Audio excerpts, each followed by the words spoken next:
साईराम मैत्रिणींनो, तर मी आता 32 छातीचा प्रिन्सेस कटोरी ब्लाऊजचं माप टाकलं आहे. तर मी ते कसं टाकत आहे ते तुम्हाला दाखवते. तर आता आपण मागचा भाग कटिंग करून सेम जसं आहे तसं आपण फ्रंट भागासाठी कसं घ्यायचं ते मी सांगते आता. तर हा जो आहे तो आपला बॅक पार्ट 32 साईज छातीचं माप आहे. गळा आहे 9.5 इंच. यासाठी मी शोल्डर टाकलेला आहे 5. छातीची घडी टाकलेली आहे 10 इंच. छातीचा चौथा भाग 8 + 2 असे 10 इंच टोटल टाकलेली आहे. आणि हाईटला आहे 13 + 1 इंच 14 असं हे. आणि गळा रुंदी घेतलेली आहे फक्त 2 इंच. तर हा झाला बॅक पार्ट. आणि सेम हा काढून घेतलेला आहे. मग त्याच्यात काय चेंज केलं आहे तर मी तुम्हाला सांगते. आता जसं हे घेतलेलं आहे तसंच हे केलेलं आहे. आता छातीच्या घडीसाठी मी एक्स्ट्रा अर्धा इंचचं इथं वाढवलं आणि इथं घेतलेलं आहे 1.25. जसा छातीचा उभार असेल त्यानुसार हे कमी जास्त माप करायचं. आणि इथं उंचीत आपण 1 इंच एक्स्ट्रा घेतलेला आहे, जे आपण मागच्या भागापेक्षा 1 इंच एक्स्ट्रा इथं पण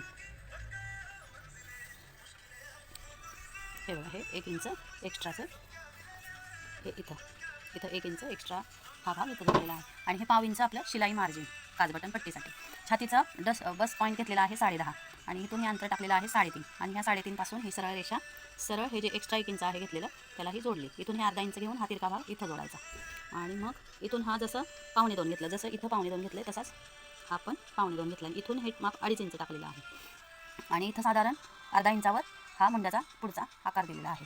आणि हा मध्य करून हा पॉईंट असा घेऊन त्याला असा आकार दिलेला आहे. ह्या 2.5 इंचावर असा घेऊन हा गोल इथं आपण अटॅच केलेला आहे. मग ते झाल्यानंतर इथून हे इथं जोडलेलं आहे आणि हा परत इथं जोडलेला आहे. आता ह्याचं कटिंग करूया. आणि जसा गळा असेल त्यानुसार आता इथं 6.5 गळा आहे, मग तो मी 6.5 गळा आपल्या मागच्या गळारुंदीप्रमाणेच इथं टाकून हा गळ्याचा आकार काढून घेतलेला आहे. तर मी कटिंग केल्यानंतर तुम्हाला दाखवते. कटिंग केलेलं आहे मी. हे इथून अर्धा इंचावर मुंडा, हे इथं, हे इथून हे 1.25 घेतलेलं आहे ते इथून हा क्रॉस हे काढून टाकलं. हे बघा, हा असा आकार घेऊन हे इथल्या अर्धा इंचावर हे काढून टाकायचं असं.